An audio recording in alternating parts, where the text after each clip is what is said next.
What's up, everyone? Welcome back to another episode of Bolero. Sam here with Gab and the returning Mr. Maui Up. What's up, guys? Yeah, munti ka namin ipalit with Nico Rocha, Maui. Sala- Salamat to our friend Nico for standing in last time. Shout Always out. welcome on naman. our show. Oo nga Yes, naman. one of our good friends in the industry. Thank you, Good Nico. friend, good friend. Nakita nyo yun siguro sa title. Today we're going to talk about luck, maybe or na. This time, it's the UE Red Warriors. So, recently joined the FJCU Cup along with Ateneo, battled it out with Ateneo for the finals. So, let's talk about finalizing their 16-man roster for today.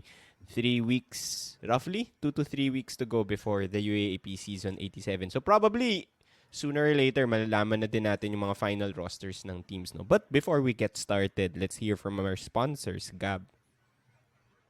This episode, once again, is brought to you by Cotton Club Underwear and NYC Underwear. Cotton Club, I love it here. Let's go! Nasa laundry ngayon lahat ng Cotton Club Underwear ko eh. So, hindi ko mapapakita. Well, anyway, hindi ko rin naman ipapakita dito. Walang may gustong makakita, Gab. No one asked about it. Okay? Just to be Mabablock clear. tayo na YouTube dyan. Mabablock tayo na YouTube pag under. Inappropriate content, not for children. Content. Not for anyone, actually. Bilang bata. Anyway, let's get started bago pa tayo ma-derail dito sa usapan na to. Okay, lock maybe or not, you guys know how it works. We're going to go through the roster of the UA Red Warriors based on yung roster that they played in the preseason or the off-season. And then we'll say lock if they're a lock to make it to the 16-man roster. Maybe if we're not sure. And then if we feel like maybe next year na lang sila or it would help them if Team B muna sila.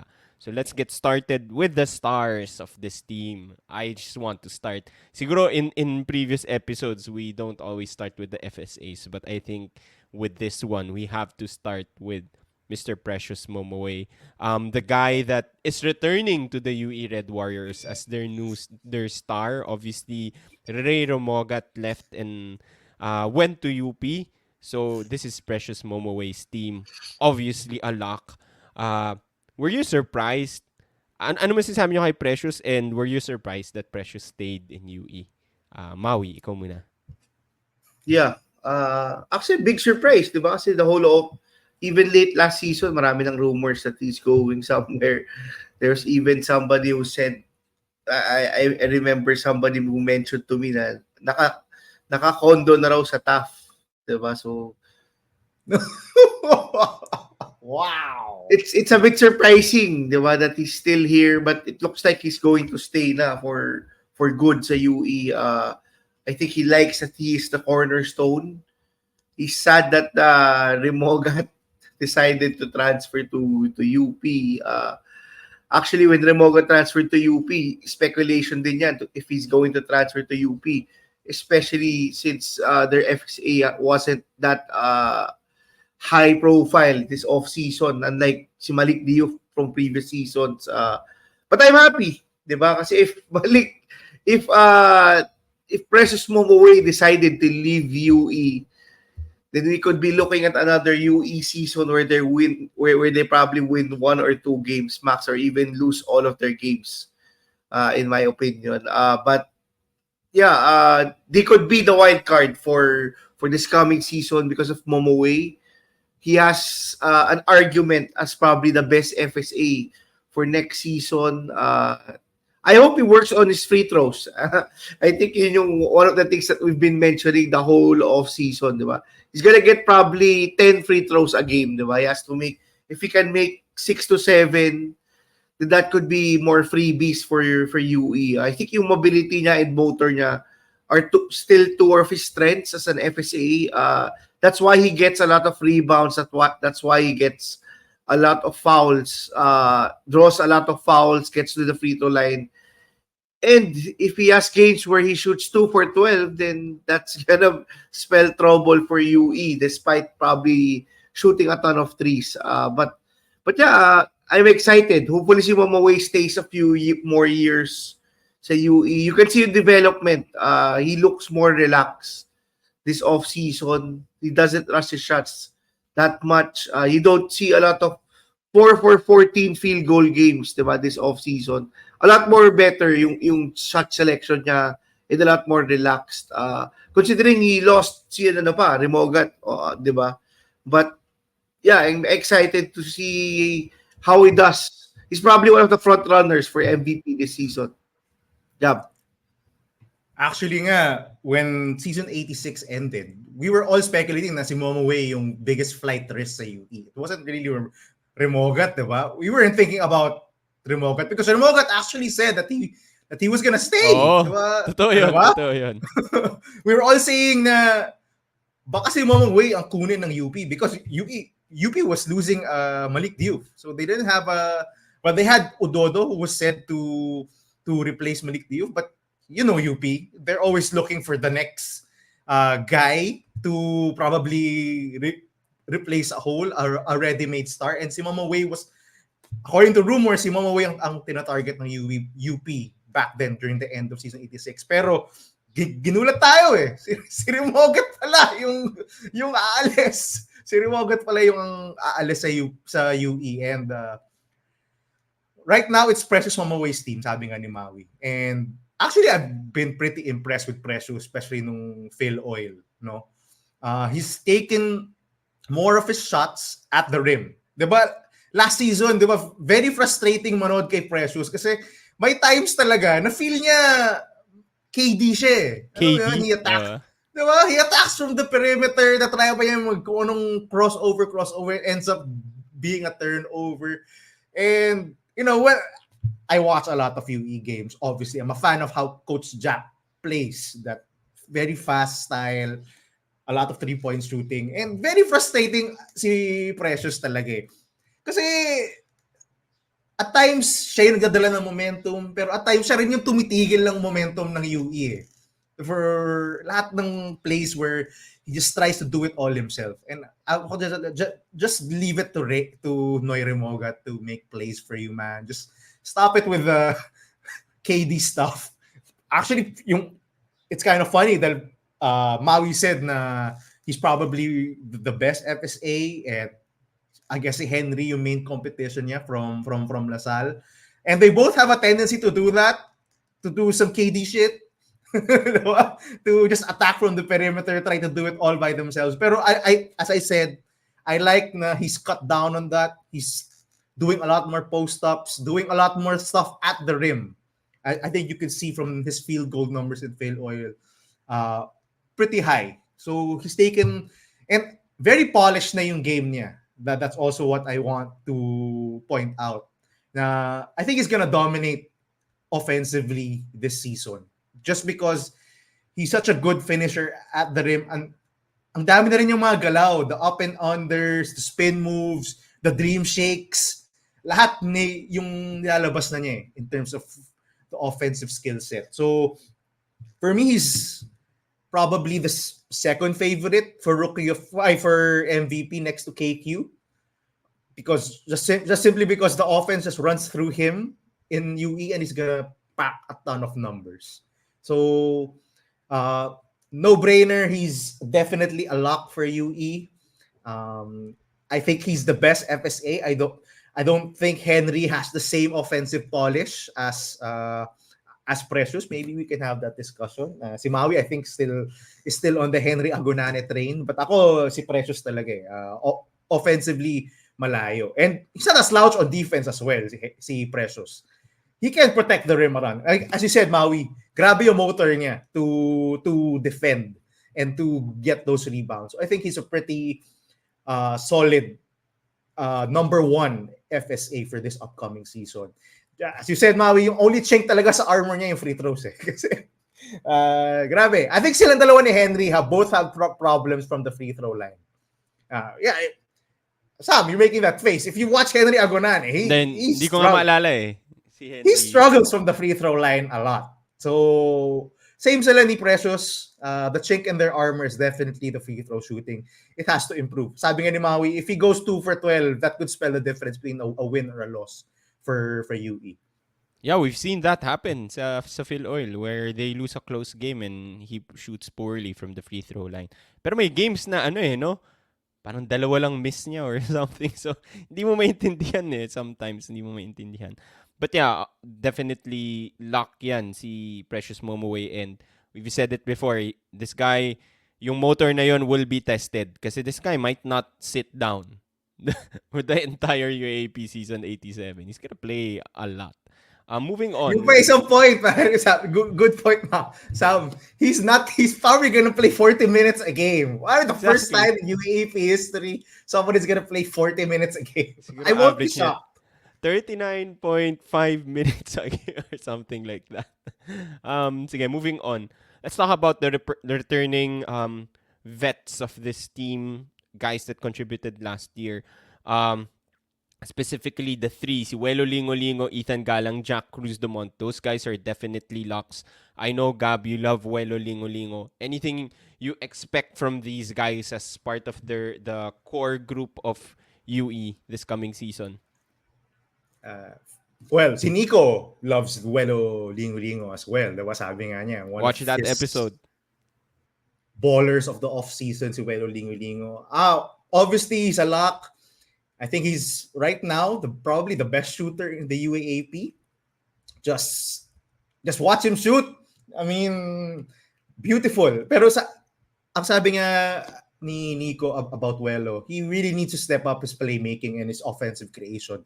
He can't just be a shooter now kasi wala nang iba mag-create ng offense for this team. So I look forward to that from Welo. We've seen flashes pero hindi pa siya consistent.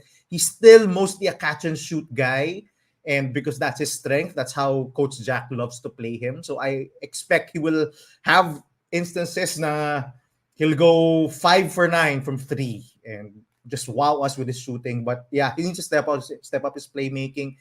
See Jack Cruz Dumont, I think definitely a lock. Kung ano yung strength ni Welo Lingo-Lingo, I think yun yung weakness ni Jack. Jack is a better playmaker but he's not that consistent of a shooter unlike si Welo. Hindi pa rin siya as efficient of a rim finisher. I think he's gonna be the playmaker. He's gonna be the de facto point guard at times for this team, running the offense. So he's definitely a lock. Who was the other guy you mentioned, Sam? Si Ethan Galang? Galang, yeah. Ethan Galang, again, I love another big shooter. Boys. I love big boys, especially a big boy who can shoot. This guy is also a pretty good stretch 4, has played a ton of minutes already in the UAAP. I expect him to be part of this lineup in season 87. I expect him to get significant minutes in this rotation as a partner to Precious, so someone who can just stretch the floor. All three of these guys can shoot. I think you'll find that as a very common theme for UE, di ba? Lahat ng players sila can shoot the basketball. So, these three guys are locks. Maui. Yeah, I have to agree. Analytics ball lang UE, but they want to jack up a ton of threes. No pun intended to Jack Cruz Dumont. I think si Jack Cruz Dumont is very crucial to UE, even if he doesn't score, diba? At times he has to play point guard. At times he has to guard the best player. I think he's one of probably the second most important player to UE, despite not being one of the top scorers to Phil Oil. But I think he has to do better. He has to do more. We were talking kanina off air, and we were actually surprised that he shot, I think, 25% nung Phil Oil. He has to shoot somewhere closer to 40, I think, and probably 30% sa 3-point shot niya. We've seen him have big games, diba, nung season 86. He has to be more consistent scoring. I think that could spell the difference of them being a contender or being a pretender for season 87. But you can see the tools, diba? There's a reason why this guy is being compared to Chris Kuhn, diba? This guy is all around. You can expect him to do a lot of things. Not just the hair. Not just the hair. Not just the hair, diba? Also a Phil Am. Phil Foreign. But Phil Foren, but I think he has to step up. He cannot score 4 points a game. He has to score probably 8 to 10 points a game, get a few rebounds, play make, guard the best players. Medyo malaki ang expected role ko kay Jack Cruz Dumont for them to be able to contend. As far as Ethan Galang and Welo Lingon is concerned, I think you know their main strengths. You know what they bring to the table. Si Lingo, I love his stroke. Si Ethan Galang, I love how he strokes it anywhere. Diba? Even probably near the logo. Diba? He just wants to shoot that 3-point shot. Very confident in his shot. I agree with Gab. Welo Lingos probably has the best stroke in the UAAP this coming season. He's probably the best shooter. He will have a big season kasi UE wants to speed it up. UE wants to shoot a lot of 3-pointers. It's going to be interesting to see what other facets of his game he shows this coming season. But these three people have to really step up if they're going to be able to contend for that Final Four slot. Lingo has to probably make at least 3 3-pointers. Si Galang din a game for them to contend. But we'll see them probably have a game where they hit 5 or 6 in a game. But I'm excited to see yung development of these two, especially si Ethan Galang. I think this is his last playing year in the UAAP. We've seen a lot of shooters thrive on the player we've seen a lot of players thrive as shooters on Coach Jack's system, and these two players will probably have big years. Sam. Okay.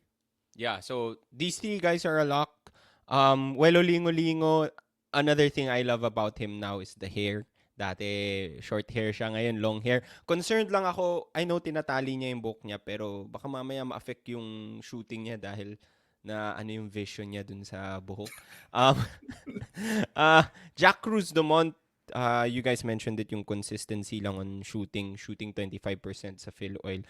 The one thing that he's consistent with is probably yung confidence. I think again, Mau, you mentioned it. Not afraid of the big moments. He's had his moments. I remember when he first played. I'm not sure.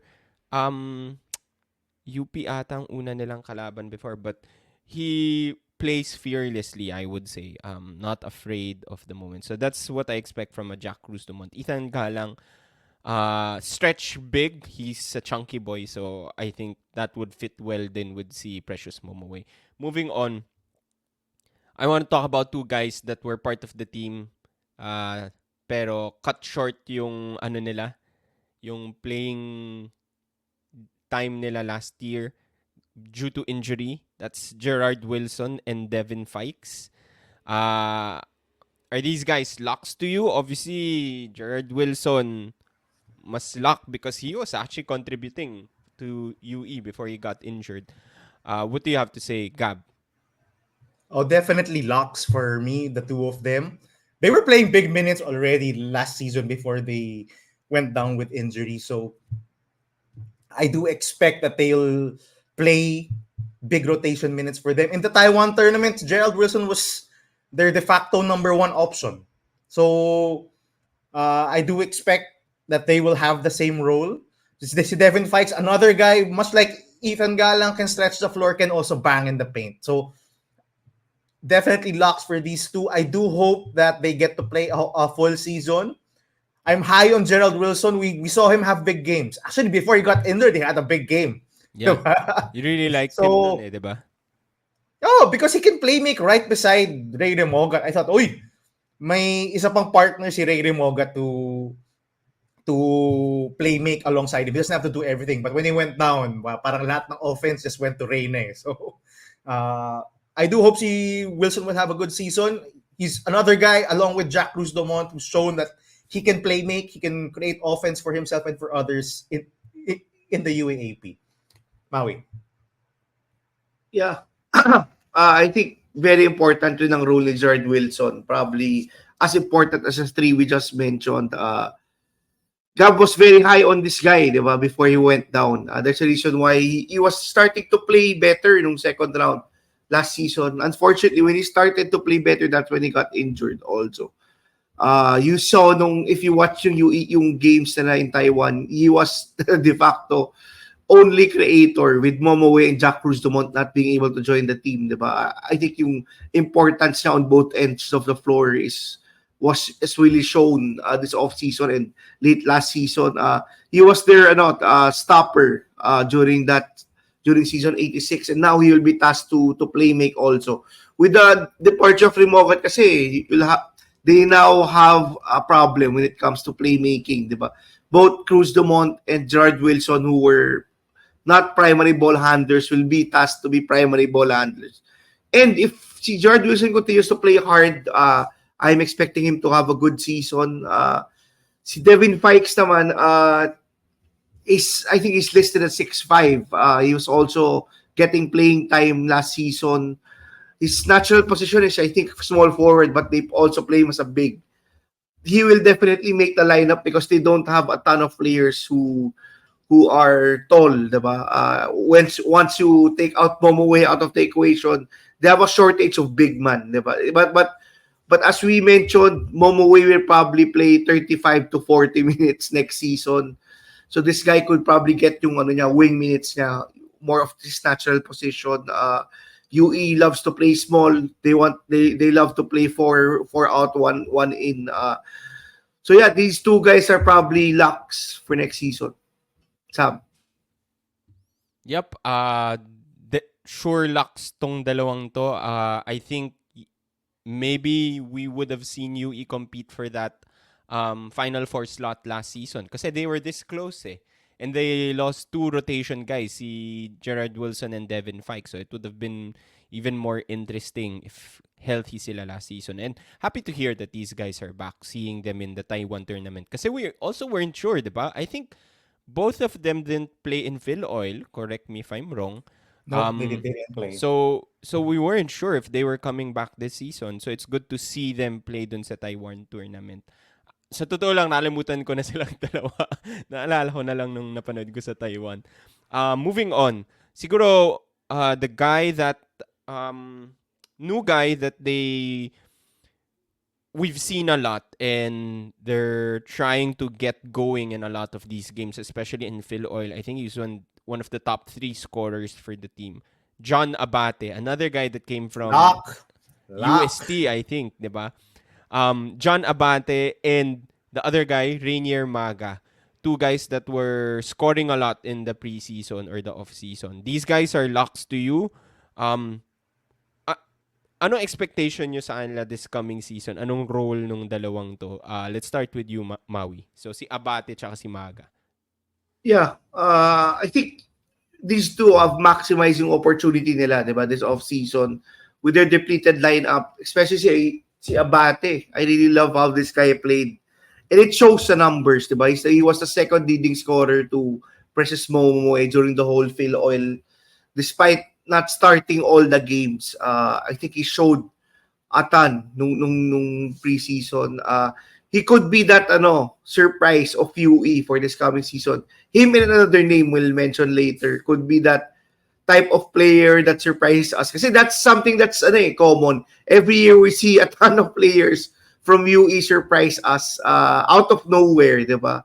They just show some glimpses during the preseason and then explode.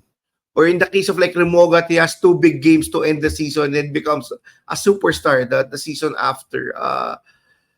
I like the game of John Abate. In that, it really showed yung efficiency niya during the preseason. He was a second leading scorer and he was shooting it at a very high clip.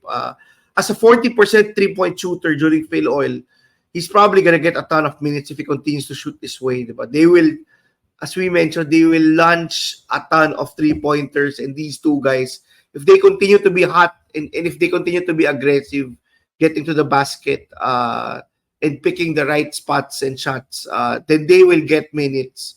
But yeah, these two guys really surprised me during this off-season. Happy that they are finding their way, finding minutes in UE. We've mentioned the whole off-season that UE is a gold mine for playing time and opportunity. And these two guys have really maximized that. They will get playing time despite them finally getting healthy. Gab. These two were the surprises of the off-season for me for UE. Diba? Just you tune in to Phil Oil or to Pinoy Liga and you see these guys suddenly having rotation minutes and performing at a very high level, especially John Abate, The last time we heard of him was before season 86. He committed to UST. He had a picture with Pido. He was supposed to play there. Then suddenly, he's now in UE. And he's now starting. Very mature game, si John Abate. I would say so. Can do a lot of things on the court as a guard. Can run the offense. Can be a corner shooter if he has to. And can drive to the basket. Can run pick and roll with Precious Momaway. So I do like it. Again, he's an older player. I think he's a 2 and through. So he has 2 years to play in the UAAP. Given the amount of rotation minutes being given by Coach Jack to him, I expect him to make the lineup for season 87. For Rainier Maga, another beautiful shooter of the basketball. That's a theme for UE. He was already in the lineup actually last season. They didn't get a ton of minutes. But now with more spots opening up, again, sabi nga ni Maui, a gold mine for minutes. He's gonna get that. And I think he showed enough sa preseason na he can be a valuable rotation piece. Siguro pang malamig si Lingo-Lingo or one of their shooters, ipasa natin si Maga. He's another guy with a beautiful stroke. So I do expect him to get minutes as well as a guy who just couldn't shoot it from the perimeter. Sammy. Yeah, so I agree. I think common theme for you guys is these two guys were the biggest surprises from the UE team this offseason, this preseason. And I think there's a lot of excitement to be had with for UE fans to see guys like John Abate, Rainier Maga. And I would say they should be hyped to see these guys. But speaking of hype, let's talk about our second sponsor. This episode is brought to you by Hype 24/7 Fitness. Feel the hype. Kagaling ko lang sa hype kahapon eh. At nakaligo na rin ako sa hype. At maganda yung banyo. So, maganda yung banyo actually. Maganda. Maganda yung banyo. Hindi lang yung equipment sa yung gym mismo maganda. Yung banyo rin maganda. So, Hype 24/7. Feel the hype. Let's go! Okay, halfway through. We've selected 8 players already. Moving on, I do have 3 guys that I think have played significant minutes for the team then, and I think are certain locks. Let me know what you guys think. Number 1, Nico Muling Tapang, one of the guards that coming in for UE, probably getting that Ray Remogat minutes. Si Kian Spandonis, Phil Foreign player. I think MVP to sa isang All-Star game ng Phil Select. I saw Navs post something before.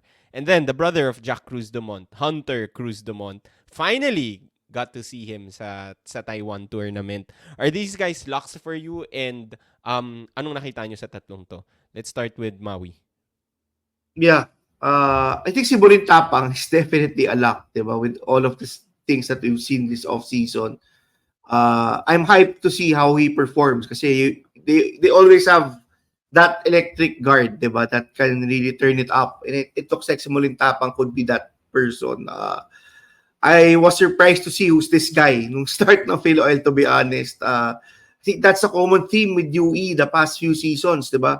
With all of the players deciding to leave or with their strategy to get one and dones, 2 and through players, we always see players who really step up and surprise us in the off season. This is a guy who could be that top guy for UE, probably in the second round or in seasons, and then the following seasons, diba? Muling Tapang has that. It looks like he has that type of gene, diba? Maybe we can see the second rebirth of Remogat or the second rebirth of Paranada, the Paranada brothers. I just think that he has that hype, he has that swagger. Ang ganda pa ng pangalan, di ba? Muling Tapang. Muling Tapang no? Yeah. Last ang dating. But yeah, joking aside, I think this guy could have that potential to be that lead guy for UE. Hopefully, if he excels, hindi siya ma-recruit to another team. But I'm hyped for Muling Tapang. I see him really breaking out, especially in the second round. When UE starts to struggle, Muling Tapang will get minutes for sure, I think. He's one of those guys who is that explosive.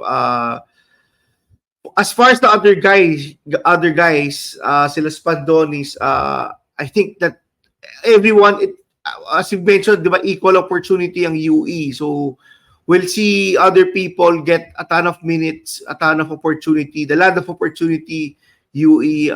But these two are locks. Just because they also get, they've gotten minutes this off season, they've consistently played. But it looks like Coach Jack will run a shorter rotation than previous seasons, diba? That's why I think a ton of these guys could put up numbers. Maybe it ends with Muling Tapang. Maybe we get other surprises from the other 7 players that we're gonna pick. Gab. Yeah, si Muling Tapang, I think, was their biggest recruit of the off-season. I do expect him to make this lineup. Sana, as Maui said, sana hindi siya makuha ulit ng isa pang program after, I think he's gonna have a good showing season 87. A former Batangilas, I think he is. Former under 17 yung Batangilas team member. Spandonis, I think he's very similar to Maga and to Tuelo Lingo, just a guy who just shoots it from the outside. I have not seen him make much, but he just shoots the basketball. And to Coach Jack, if you shoot the basketball, you're making it into the lineup. Diba? And Hunter Cruz Dumont, I'm glad I finally got to see him play in the tournament in Taiwan, the FJCD tournament. Very hard to distinguish him from his brother, actually. Nakakalito no? If you watch him play, I thought it was Jack playing and suddenly sa likod ng jersey, is it H. Cruz Dumont? I'm like, oh, si Hunter pala to. So they're very similar. Even the play style is very similar to Jack. So yeah, I'm excited to see what he can do in the UAP. I think some of our UE subscribers have always said, now watch out for this guy. He's better than Jack, actually. He's taller. So yeah, these 3 I think are locks. I hope, again, a ton of very similar players talaga for UE. Guys who can shoot and guys who look the same. May profile sila kinukuha. May profile talaga na gusto. Sami. Yeah. Okay. Kung ang Lasal may Phillips Brothers, 'di ba? Ang UE may Cruz Dumont. Tatlo na sila. Ateneo may Nietos. Okay. We're down to our last 5 kasi 11 players na tayo. To be honest, this one, marami pa tayong pagpipilian. Ronjigo, Darren Robles, Drew Jimenez, si Cleves Fong, Palaroan, Malaga, Hardinico, Nirik, Pacheco, Mahilum. So that's how many? 1, 2, 3, 4, 5, 6, 7, 8, 9, 10 more guys for 5 more slots. This one medyo out in the open yan. A lot of these guys played in the preseason, though sparingly yung iba. Some got good minutes.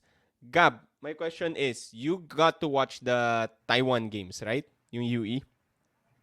You got to watch some of the games. Any of these guys stood out to you that you think are locks from the Taiwan games?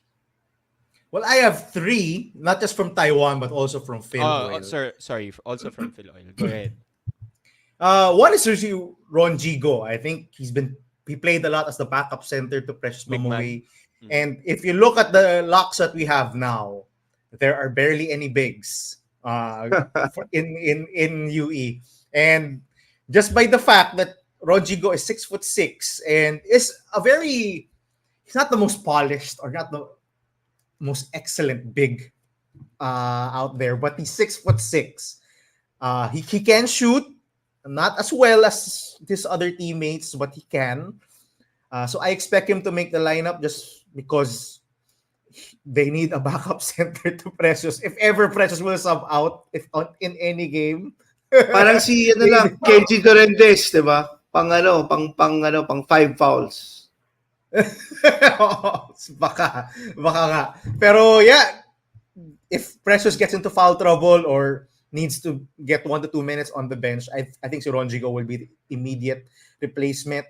The two other guys, I think, who are gonna make it just with the verge of their height. Again, guys, if you watched UE, they run a very short rotation. They run 10 guys. The rest of these guys we have barely seen. So one of them is si Daryl Robles, 6'5", played Medyo malaki din, sparingly. yeah. Yeah, played sparingly in Phil Oil. You can see him probably take a few minutes if kailangan ng size on the floor, but ultimately I don't see much in terms of Daryl Robles yet. Again, pare, don't judge us. Konting minutes lang ang naparod namin kay Daryl Robles. We don't get to see him in practice, pero based on Phil Oil, I think that's how valuable they need a big. So 6'5", put him in. The other guy, 30 Malaga. He was also playing in Phil Oil again sparingly. I don't want to judge the guy, but based on his size, 6'5", 6'4", I think you could put him in. Yung slot him in there. This team already has a ton of perimeter players who can shoot, who can possibly play make. So give me si Daryl Robles and 30 Malaga. You agree with those picks, Maui? So nag-focus si Yeah. Rob sa bigs just to back up si Precious Momoway. Yeah, I think yung value of these guys were shown nung games in Taiwan when Mamui wasn't able to make it.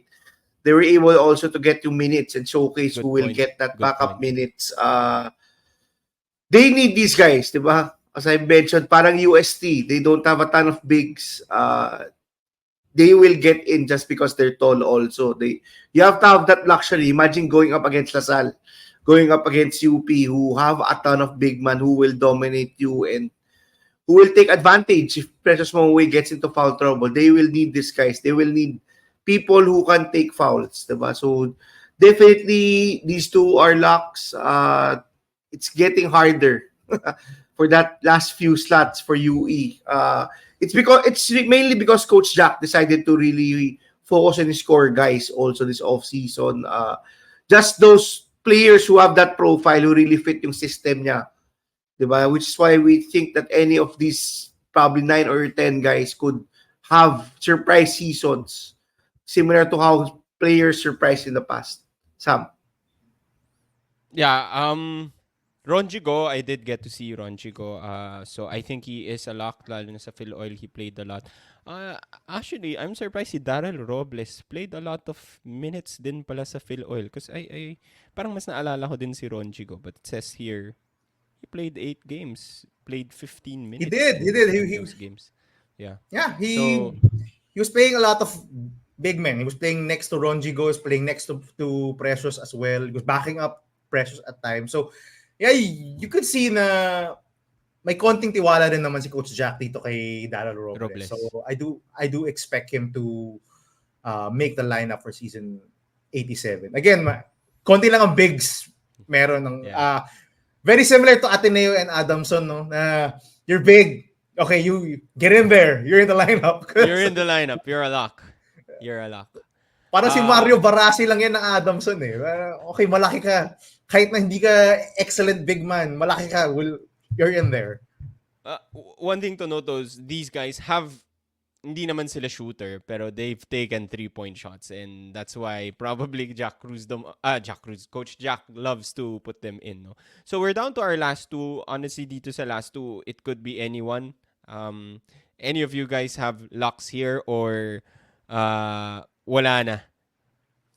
Wala akong locks among the rest of these people because we've barely seen them play, man. Ang hirap i-judge ng mga taong to. But based on how the lineups were run in Phil Oil and in their Taiwan tournament, I do expect si Cleves. I hope I'm saying that right. I've never heard Fong. Cleves Fong, and he's a point guard. I think he's a guard. He's an off guard / point guard. But they have a ton of point guards already on this team. Maybe he could surprise. I'm giving him a maybe / a lock. The rest, Cleves Fong, or maybe you could put si Andrew Pacheco. He's from Arellano, I do believe. He's guy 6'5" as well. Maybe for him also. So those are the two guys. Those are the two guys I'm considering. Si Cleves Fong and si Andrew Pacheco. The rest, man, I don't want to say. The rest are just nonsense just because I have not seen them play. I don't want to put anyone I haven't seen play. Okay. Agree ka ba dun, Maui? Let's lock it there. Cleves Fong, Andrew Pacheco for the last two. I'm open to anybody, to be honest. Yeah, actually, ang hirap na talaga ng last Hindi ko spots. rin. This is probably the first time, di ba, in our history that we're doing this episode and we're having a hard time really locking in 16 guys. I think that's a byproduct rin of what's been happening in UE, di ba? We don't see a lot of players suit up more than 2-3 years in UE. I would say that I would even argue that we could leave the last two slots as locks, as empty, di ba? So we don't really know who will be those last two slots probably. But I'm excited for UE kasi that's what we can expect for UE every year is surprise, di ba, with Coach Jack, di ba? The way he runs his Magugulat system. talaga True. nitong UE. That's true. Magugulat talaga. Saka very analytics based. They shoot a ton of 3-pointers, not a ton of mid-range shots, a lot of layups, very analytics based, and you see yung profile ng players nila. You are very electric players who don't lack a confidence when shooting the 3-point shot. Diba? Maganda So yan. Maganda yan. that's something to let's see where UE what UE can do this season. I just want them to hopefully get a few players naman that could play more than 2 years, diba? Kasi parang that's the recurring theme with this lineup of Coach Jack, diba? We Yan want ang them to key.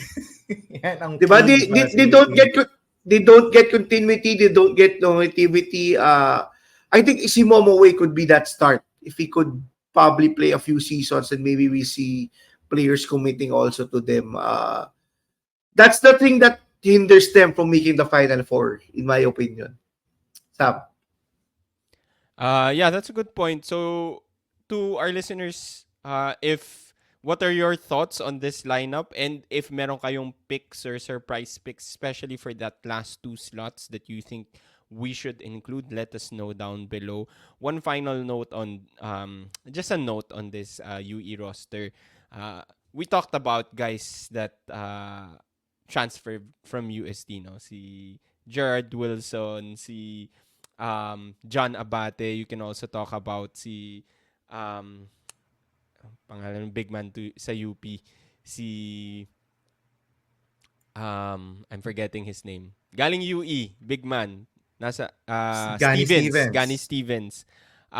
And nakita naman natin na medyo may mga open roster spots pa tayo sa UE. So where I'm heading at is merong guy sa UST na hindi nakakalaro. SJ Moore. Maybe it's time you consider moving to UE. Kasi mukhang successful naman ang mga UST players dito. Masabi lang. But that's it for today's episode. Like, comment, subscribe. If you have picks for UE, comment them down below. We'll see you again next time. Bye-bye.